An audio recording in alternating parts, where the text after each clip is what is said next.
Hello guys, good evening. Evening sa inyo. Magluluto tayo ng repolyo. Ginisang repolyo.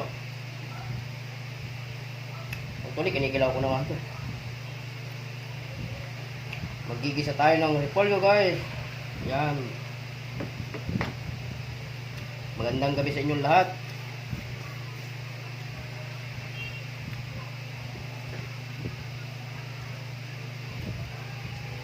Hahaluan natin ng atay ng baboy.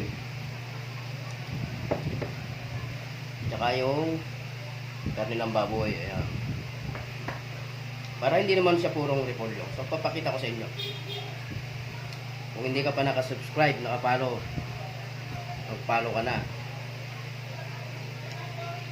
Dahil marami tayong i-upload. Laban ng laban sa mga video. Ayan. Shout out sa inyong lahat. Ay, shout out kay Ruby Cordevilla Santiago. Yan ang aking star sender, regular na star sender. Yan. Tara guys, umpisa natin magluto.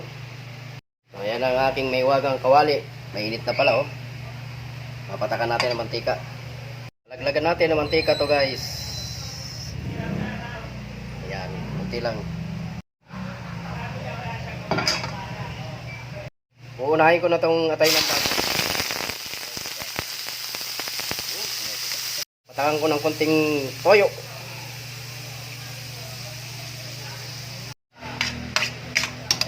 Kaya inunat ko itong atay ng baboy guys. Kasi itong atay, pag nasobrahan mo ng luto, matigas. So, isasantabi muna natin to pag okay na yung pagkakaluto niya. Ayan, so okay na to guys, tabi muna natin tapos isunod natin yung karne ng baboy. Ayan, itabi muna natin guys. Mahirap na walang taga video. So susunod natin yung karne ng baboy. Ayan, yung karne ng baboy nilagyan ko na ng tubig yan. Para dyan na siya masasangkot siya. Ayan. Takpan lang natin, ayan natin mag-reduce yung kanyang tubig na nilagay.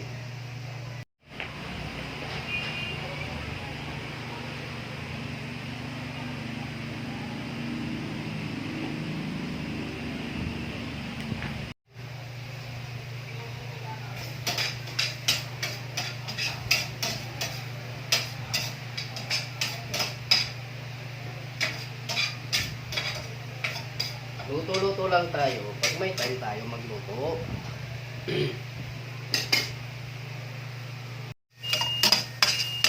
So ito na guys, nare-reduce na yung kanyang sabaw. So papatakan natin yan ng mantika. Kali igigisa na natin siya. Lalagyan natin ng mantika. Ayun, okay na yan. Nasobrahan yata. Igigisa lang natin.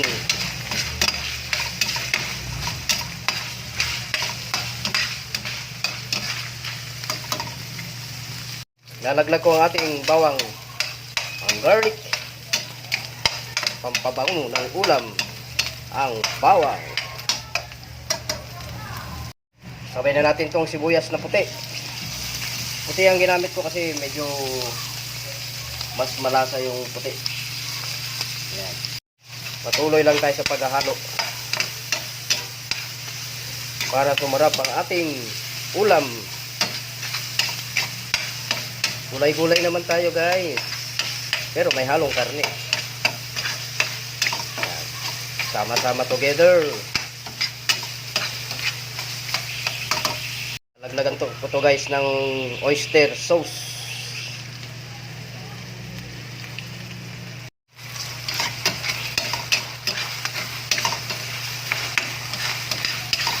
Ayan, sarap. Siyempre sabay na natin tong konting soy sauce, siguro mga 2 kutsara lang. Ayan. Hop, ayan, okay na yan para hindi maalat. Ang ating pampalasa sa ulam, tak. Nasabay ko na tong ating atay ng baboy. Ayan, dami sahog para masarap ang iyong ulam, para masarap yung niluluto mo. Siyempre lagyan mo na ng kakaiba. Siyempre, pwede na natin ilaglag ang ating repolyo. Ayan. Ate lang muna. Mamaya naman yung iba kasi baka umapaw siya. Tatakpan lang natin yan guys. Ayan. Haluin lang natin para maluto yung ilalim. Tapos ilalaglag natin yung natira.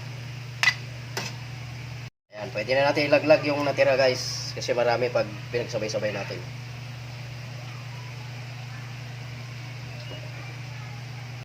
Umaapaw ang kanyang kaligayahan.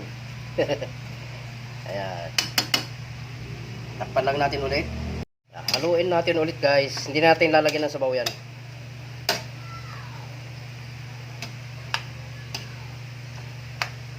Gulay-gulay ay pangpahaba ng ating buhay. Ayan. Gulay-gulay lang tayo guys.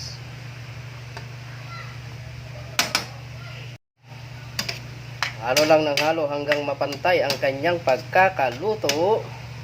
Ang ginisang repolyo, sandamakbak ang halo, karne ng baboy at atay ng baboy. Ayan.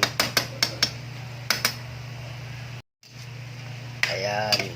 Okay na ako dito guys. Luto na ito ng ating ginisang repolyo. Satisfied na ako. Pantay na ang kanyang pagkakaluto. So magpi-plate tayo guys.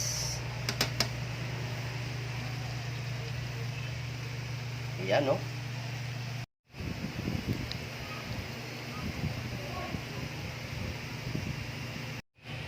Ayan guys, ang ating ginisang repolyo. Ayan. Bali ang nagsilbing sabaw niya guys, yung oyster sauce tsaka yung soy sauce. Ayan. Dami sahog.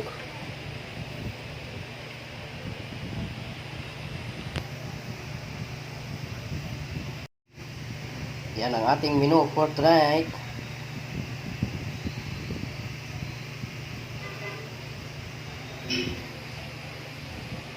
Ayan, thank you for watching guys. Siyempre tikman natin yan. So ayan guys, ito na. Titikman natin ang ating niluto. Yung ginisang repolyo. Walang sabaw to ha. Ano lang, yung oyster tsaka toyo. Tsaka kasi hinugasan natin yung repolyo, so nag-moist siya. Ayan.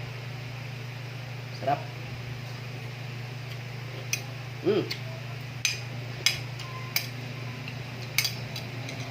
Sarap.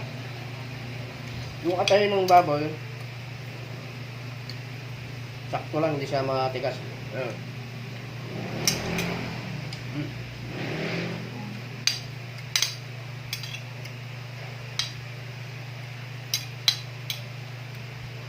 Very simple lutuin.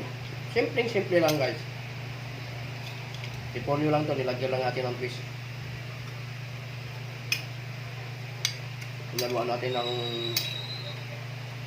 patay ng baboy at saka konting laman ng baboy. Ito, kanin na lang kulang. Mapapakain ng marami.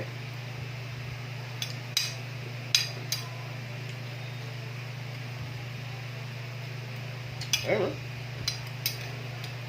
diba?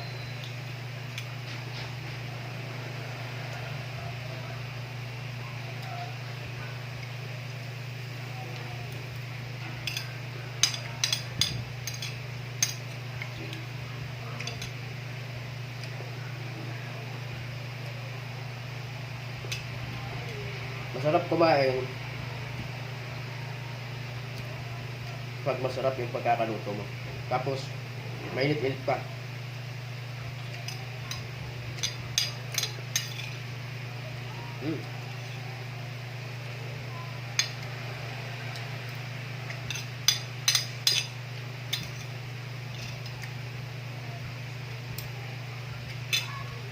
Good.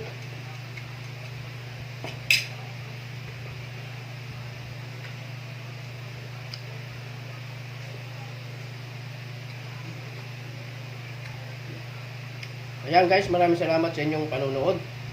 Tuloy-tuloy lang po guys ang pagsuporta nyo sa aking mga video. Dahil marami pa tayong i-upload na mga Pinoy recipe at pagkain Pinoy. Yung mga kaya lang nating lutuin naman. Mga simpleng luto lang. Ayan. Shout out sa inyong lahat. God bless. Mabuhay po tayong lahat.